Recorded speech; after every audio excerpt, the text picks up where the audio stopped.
What's the prognosis, Fertile Myrtle? There it is. It's this year's little movie that could. Juno. That ain't no Etch-a-Sketch. This is one doodle that can't be undid, Holmes Gillett. The offbeat teen pregnancy comedy that's become a runaway hit. And the tiny dynamo behind it all, 20-year-old Ellen Page. I really like to think from in regards to how my heart's feeling, because I just love to act so much. And when all this craziness happens, it's great because it gives me control and the ability to make choices, which an actor at any age, that's like a huge gift.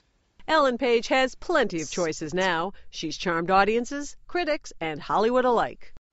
I'm pregnant. Oh, God.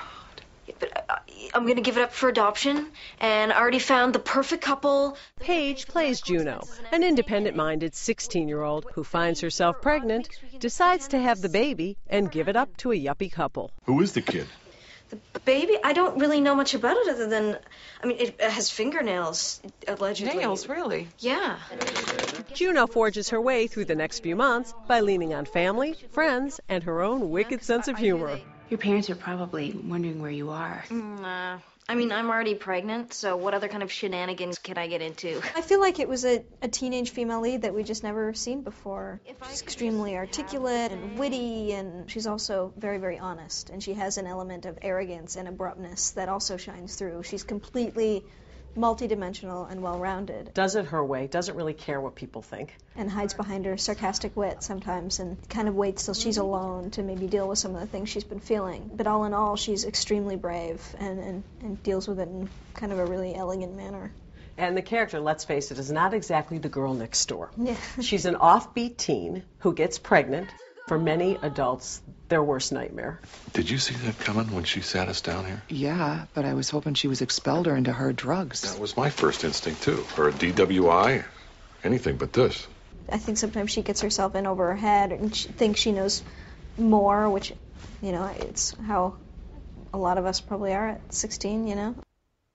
I think just the film in general doesn't dwell and doesn't treat it as this end-of-the-world heavy thing, but it has a sense of compassion and a sense of optimism in a way. I understand when you got the script, you actually became obsessed with it. I just fell in love with it. It was something that I really, really, really wanted to do. I feel pretty lucky. This indie film, which tells the story of a teen's very personal decision, isn't just entertaining, it's also thought-provoking. Juno makes the decision she does because that's what the movie's about. And the fact that the film completely examines this other option, I think, is great and really important. And she goes to the clinic, and you see her there, and it kind of, you know, it pokes fun a bit at the protester outside. So I think it really deals with it in a democratic manner. In a safe way, because a lot of people could have really been upset with your opinion. Yeah. So I think kind of it's funny because I find a lot of people that are pro-choice really like it, and then people who are pro-life also like it because she has the baby or what have you. But I feel the most important thing is that the option is, you know, is allowed to be seen. I think I'm in love with you. Page has garnered almost universal praise for her work in Juno, but it's definitely not going to her head. The reviews have been incredible. The New York Times said that you owned this character, much in the same way that Audrey Hepburn owned Holly Golightly. I don't want to sound like, you know, too self-deprecating or what have you, but, you know, I definitely just, I feel like I have so much to learn and so much I want to do and so on, so it's hard to absorb such kind of insane comments.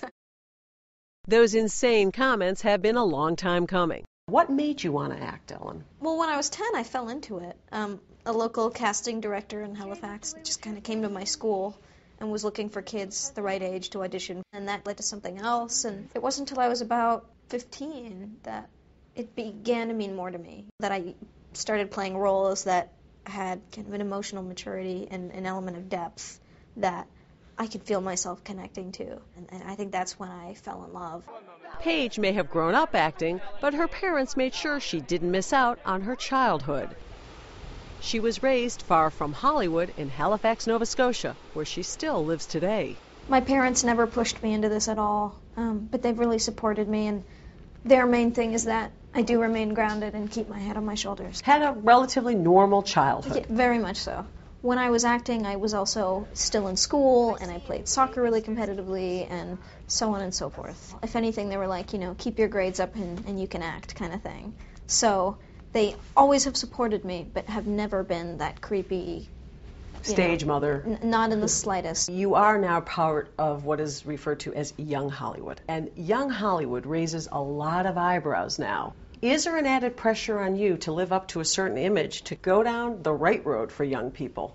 A lot of young individuals do like to have a good time in their 20s. It's just a lot of these people live a life where every single thing they do is splattered on the front of tabloids, which is kind of unfortunate, and then judged for everything they do instead of people being like, I wonder why this is happening. I feel like there's kind of a lack of compassion, but I guess for me it's just like I'm just kind of a boring 20-year-old. No scandal in your past. Yeah, not really.